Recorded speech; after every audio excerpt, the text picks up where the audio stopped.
commitment on behalf of the A3 members of the Security Council, namely the Democratic Republic of the Congo, Liberia, and my own country, Somalia. We thank the Presidency for promptly convening this emergency meeting on the situation in the Middle East. The A3 thanks the Secretary General for his thorough update on this worrying and rapidly evolving development in the Middle East and its implications on international peace and security. We also echo the Secretary General's message of today's military escalation in the Middle East. We welcome the representative of Iran to this meeting. Mr. President, the A3 aligns itself with the statement of the chairperson of the African Union Commission, His Excellency Mahmoud Ali Yusuf, on the U.S.-Iran military escalation issued on February 28th of 2026. The reported military strikes carried out by the United States in coordination with their Israeli forces against targets inside the Islamic Republic of Iran and Iran's subsequent response represents a perilous and deeply troubling escalation, one that marks a serious intensification of hostilities in the Middle East and threatens to engulf the entire region in an uncontrollable cycle of violence, suffering, and pain.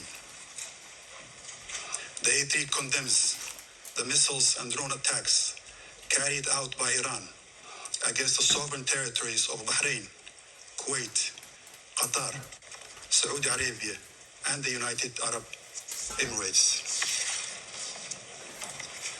The A3 reiterates that all member states must respect their obligations under international law, including the Charter, which prohibits the threat of the use of force against the territorial integrity or political independence of any state or in any other manner inconsistent with the purposes of the United Nations. These actions risk further destabilizing the Middle East and underscore the urgent imperative to safeguard broader peace and internal stability, particularly as the geographic scope of military activity expands beyond the initial parties to the conflict. The A3 remains steadfast in its commitment to the fundamental principles of international law and the Charter of the United Nations. At the same time, the A3 recognizes the concerns of all states in the region, which must be addressed through dialogue and peaceful means in accordance with international law and the UN Charter. We believe that all member states share a responsibility to act in accordance with these commitments, and that these are essential foundations for international cooperation and peaceful coexistence. Mr. President, the A3 calls for restraint, urgent de-escalation, and sustained dialogue. All parties must act fully in accordance with international law and the United Nations Charter to safeguard international peace and security. Our position underscores the importance of dialogue, the peaceful settlement of disputes, and respect of international law. It's important for all parties to exercise restraint and responsibility, uphold international law, and avoid any actions that could escalate tensions or threaten regional peace and stability. The A3 stresses that the spillover effects of these hostilities imperil countless lives and threaten to deepen existing crises. The A3 expresses its solidarity with the people of the region and reiterates that the African Union's commitment to peace, stability, and mutual respect among nations and regions. Mr. President, in this regard, the A3 urges all parties to prioritize diplomatic engagements, including the ongoing international mediation efforts facilitated by the Sultanate of Oman to prevent further deterioration and uphold international rules-based order. At this critical juncture, the A3 calls for the swift return to the path of negotiations as the only viable means to reach a sustainable agreement regarding the Iranian nuclear program. Sustainable peace can only be achieved through diplomacy, not through force. The A3 strongly reaffirms the urgent necessity of establishing a Middle East zone free of nuclear weapons and other weapons of mass destruction, applicable to all states in the region without exception, in accordance with relevant international resolutions. We also stress the need for all Middle Eastern countries to join the Treaty on the Non-Proliferation of Nuclear Weapons as a step toward regional and global security. We emphasize the paramount importance of protecting civilians and civilian infrastructure, including in the context of cross-border strikes and retaliatory actions, and as well as refraining from targeting nuclear facilities that are under International Atomic Energy Agency safeguards, in line with relevant IAEA resolutions and the United Nations Security Council decisions. The A3 reaffirms its commitment to multilateralism and the principles of the United Nations Charter. We urge all parties to act with responsibility and wisdom, placing the well-being of the region's people above all other considerations. It's important to seize this moment to redouble our efforts for de-escalation and to support a diplomatic process that can deliver peace, stability, and security for all states in the Middle East. The A3 stands ready to support all efforts within this Council and in cooperation with regional and international partners to facilitate a peaceful, inclusive, and lasting resolution to the situation in the Middle East. I thank you, Mr. President. I thank the representative of Somalia for the statement, and I give the floor to the representative of Panama. Gracias. Thank you, Mr. President. We thank your presidency for convening this meeting, and we acknowledge the presence of the representatives of the countries that are honoring us with their participation.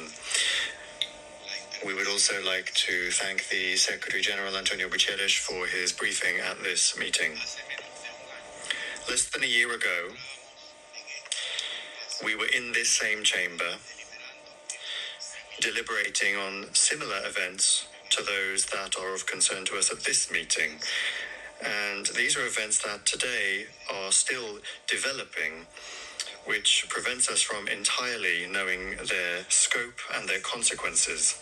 However, we must ask ourselves whether the repetition of these actions can really lead to different results and to a sustainable solution, or whether, on the contrary,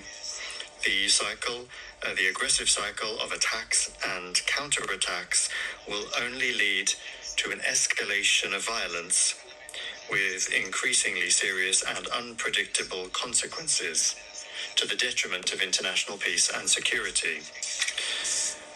Let us recall that in January we considered the brutal and disproportionate use of force by Iran against its population, which was legitimately exercising its right to protest. According to estimates from independent media and non-governmental organizations, that resulted in the deaths of thousands of people. These previous facts point to a delicate situation in the country and the region, and they represent a clear and worrying warning of the possible real and human consequences of the escalation of the armed conflict.